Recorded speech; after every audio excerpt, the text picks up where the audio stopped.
Purnima prints Ashadham sale flat 30 to 60% discount ప్రతి 5,000 రూపాయల కొనుగోలుపై ఒక చీర ఉచితం. ఓటీటీ రిలీజ్ ఉంది 4th అండ్ 11th ఇది ఉంది. సో చూడాలి, వెయిటింగ్ రిజల్ట్ ఎలా ఉంటుంది. సార్ అంతా అలవాటు పడ్డారా ఈ సినిమా షూటింగ్ తర్వాత ప్రమోషన్ ఈ వాతావరణం అలవాటు పడ్డారా? ఏంటి సార్ షూటింగ్ చేయటం ఒక ఎత్తు అయితే దాన్ని ప్రమోషన్ చేయటం మరో ఎత్తు. అవును. ఈ ప్రమోషన్ విషయంలో మీరు తీసుకునే కేర్ ఎలా ఉంటుంది? ఏంటి అసలు ప్రమోషన్ విషయంలో మీ స్ట్రాటజీ ఏంటి అసలు? నా స్ట్రాటజీ ఏమున్నదండి ప్రమోషన్స్లో, మనకి జస్ట్ ఇంక సినిమాకి వాళ్ళు ఎలా ప్లాన్ చేస్తారో తప్ప నాకంటూ ప్రత్యేకమైన స్ట్రాటజీ ఏం లేదు. ఓకే. సినిమా తీసుకెళ్ళడానికి కొంచెం కష్టపడాలి ఖచ్చితంగా. అవునవును, అది ఎటు తీసుకెళ్తే వెళ్ళిపోతాను. సినిమా వరకు మాత్రం 100% ఎఫర్ట్స్ పెట్టి చేస్తాను.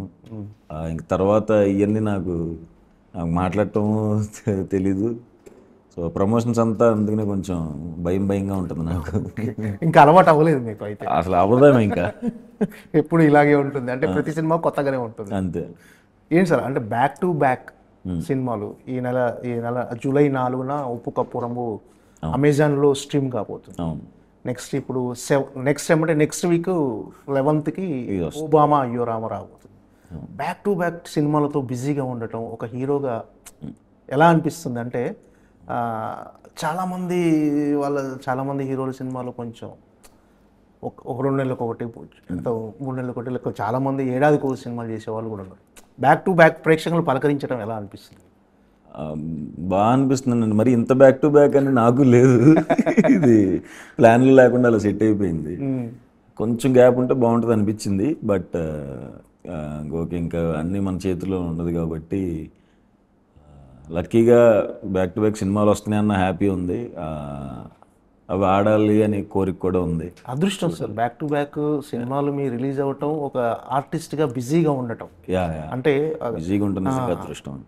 ఎంతో మంది ఎదురు చూస్తుంటారు అంటే ఆర్టిస్ట్ అవ్వాలి, హీరో అవ్వాలని వెయిట్ చేస్తుంటారు. అలాంటిది మీరు బ్యాక్ టు బ్యాక్ సినిమాలతో బిజీగా ఉండటం, ప్రతి నెల ఏదో ఒక సినిమా మీద రిలీజ్ అవుతుంది.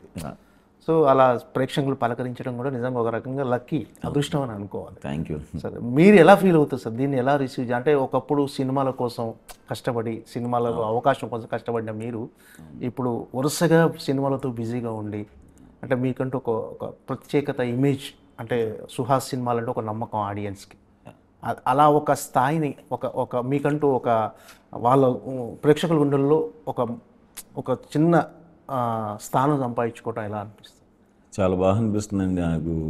ఇంత బిజీ అవ్వటం నిజంగా చాలా కోరుకున్నాను, చాలా మేనిఫెస్ట్ చేసుకున్నాను బిజీ అవ్వాలి యాక్టర్గా అని. సో లక్కీగా ఇప్పుడు తమిళ నుంచి కూడా అవకాశాలు వస్తున్నాయి. అవును. సో అటు ఇటు చాలా హెక్టిక్ ఉంది స్కెడ్యూల్ నెక్స్ట్ 1.5 year వరకు. దేవుడికి థ్యాంక్స్ చెప్పుకుంటాను. అండ్ నాతో సినిమాలు చేసిన డైరెక్టర్లు అందరికీ థ్యాంక్స్ చెప్తున్నాను. వాళ్ళు మంచి సినిమాలు చేయబట్టి ఇంకొన్ని అవకాశాలు వస్తున్నాయి. సో థ్యాంక్స్ అంతా నా ఫ్రెండ్స్కి, డైరెక్టర్స్కి, వాళ్ళే బిజీ చేశారు. ఓకే. అంటే మీరు కూడా వరుసగా సినిమాలు ఒప్పుకోవటం వల్ల కూడా చాలామందికి ఉపాధి దొరుకుతుంది సినిమా ఇండస్ట్రీలో.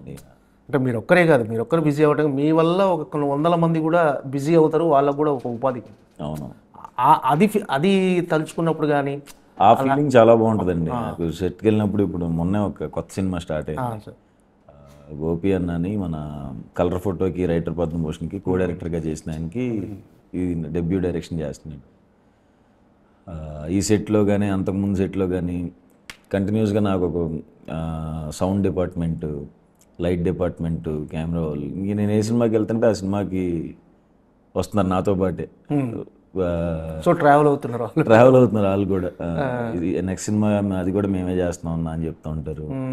సో అదొక హోమ్ లాగా అయిపోయింది నాకు. ఏ సెట్కి వెళ్ళినా డిపార్ట్మెంట్స్ వాళ్ళు అందరూ తెలిసిన వాళ్ళే రావటం, ఆర్ట్ నుంచి కానీ సౌండ్ నుంచి కానీ. అదొక హ్యాపీనెస్. అంటే మనతో పాటు వీళ్ళు కూడా ఉండరు, మన వల్ల వీళ్ళకి కూడా ఒక ఎంప్లాయ్మెంట్ ఉంది, ఒక ఉపాధి ఉంది అనేది. అవును. నేను ఎంత బిజీ ఉన్నాను, నాకు సెట్లు చేసేది అందరూ నాకు అలా ప్రతి సినిమాకి కనబడటం, మారుతూ రెగ్యులర్ అది నాకు చాలా హ్యాపీ అనిపిస్తుంది రెగ్యులర్గా వాళ్ళని చూస్తూ. అంటే సినిమాలోకి రాకముందు ఖచ్చితంగా స్ట్రగులింగ్ డేస్ అనేవి ఉంటాయి.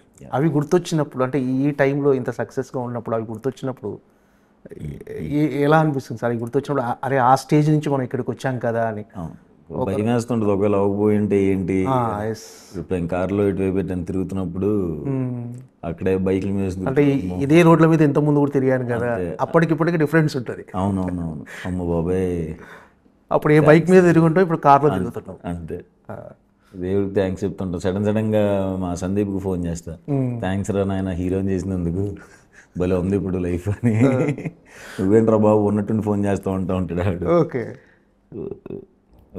భయం అవి గుర్తొచ్చినప్పుడు మాత్రం ఎందుకో భయం వేస్తుంది. ఒకవేళ అవ్వకపోయి ఉంటే ఏంటి పరిస్థితి, వెళ్ళిపోయేవాళ్ళంలే విజయవాడ లేదో జాబ్ చేసుకునే వాళ్ళం అనుకునేవాళ్ళం. బట్ లక్కీగా అంతే సార్, కలిసి వచ్చింది. మంచి నాకు షార్ట్ ఫిల్మ్స్ నుంచి మంచి బ్యాచ్ ఉండి వాళ్ళు పుష్ చేశారు నన్ను, మంచి ఎంకరేజ్మెంట్ ఇచ్చారు. కాబట్టి అందరికీ చాలామందికి థ్యాంక్స్ చెప్పాలి. ఓకే. అంటే ఇందులో మీ స్వయం కృషి కూడా, అంటే స్వయం కృషి అంటే స్టెప్ బై స్టెప్ మీకు వచ్చిన అవకాశాన్ని సద్వినియోగపరచుకొని ఒక్కొక్క క్యారెక్టర్ చేసుకుంటూ స్టెప్ బై స్టెప్ చేసుకుంటూ ఈ పొజిషన్కి వచ్చారు. మీరు అనుకున్నా సార్ ఎప్పుడైనా ఈ పొజిషన్లో ఉంటా అని? ఎంత బాగుండు అనుకున్నాను, వెళ్ళిపోతానని ఎప్పుడు అంటలేదు, కానీ అవ్వాలి అవ్వాలి అవ్వాలి అని అయితే చాలా బలంగా కోరుకున్నాను. ఓకే. అంటే షార్ట్ టైంలో వచ్చారు అనుకుంటున్నారు ఈ పొజిషన్కి, లేకపోతే లేదు మనం మీకంటూ మీరు అనుకున్న టార్గెట్ ఈ టైంలోనే రీచ్ అయ్యారు అనుకుంటున్నారు ఇప్పుడున్న పొజిషన్? అనుకున్న టైంకే అయ్యాను అనుకుంటున్నానండి. అంటే వచ్చిన ఒక 1-2 ఇయర్స్ ఆడిషన్స్కి సరిపోయింది. 2014లో ఇప్పుడు వచ్చాను. 15 ఎండ్కో 15 ఎండ్కే చాయ్ బిస్కెట్ అది స్టార్ట్ అవటం వల్ల హెల్ప్ అయింది నాకు. యాక్చువల్గా షార్ట్ బ్యాచ్ హెల్ప్ అయ్యారు, సర్కిల్.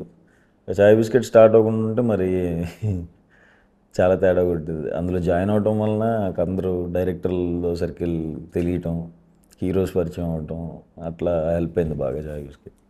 అంటే ఒక నటుడిగా అవుతానని ఒక మీకంటూ ఒక టార్గెట్ ఉంది, మీకంటూ అంటే నటుడు అవ్వాలని ఇండస్ట్రీలో వచ్చారు, కానీ హీరో అవుతానని అనుకున్నారు? అనుకోలేదు, నిజంగా అనుకోలేదు. మంచి యాక్టర్గా మంచి మంచి రోల్స్ చేద్దాము అని అనుకున్నాను. హీరో అవుదామని చెప్పినప్పుడు కూడా నాకు అప్పుడే పుష్ప అవకాశం వచ్చింది. సుకుమార్ సార్ మాట్లాడారు అప్పుడే పక్కన కేశవ రోల్కి. అవును సార్, పుష్పలో కేశవ క్యారెక్టర్ ఫస్ట్ మిమ్మల్ని అనుకున్నారని తెలిసింది. అయితే ఎందుకు మన సుహాస్ హీరోగా చూస్తున్నాడు కదా, ఎందుకు డిస్టర్బ్ చేయటం అని అడగలేదా సార్? అంతేనా? అంటే కొంచెం అట్లాంటిదే. బట్ అదే టైంకి కలర్ ఫోటో అడుగుతుంటే నేను వీళ్ళు సందీప్ వాళ్ళ మీద సీరియస్ అదేంట్రా నేను ఇంత బిజీ అవుతున్నాను. అప్పుడు డే అండ్ నైట్లు ఉండేవి షూట్. క్యారెక్టర్ అంటే ఫ్రెండ్ రోల్స్ చేస్తున్నప్పుడు అసలు కంప్లీట్ బిజీ.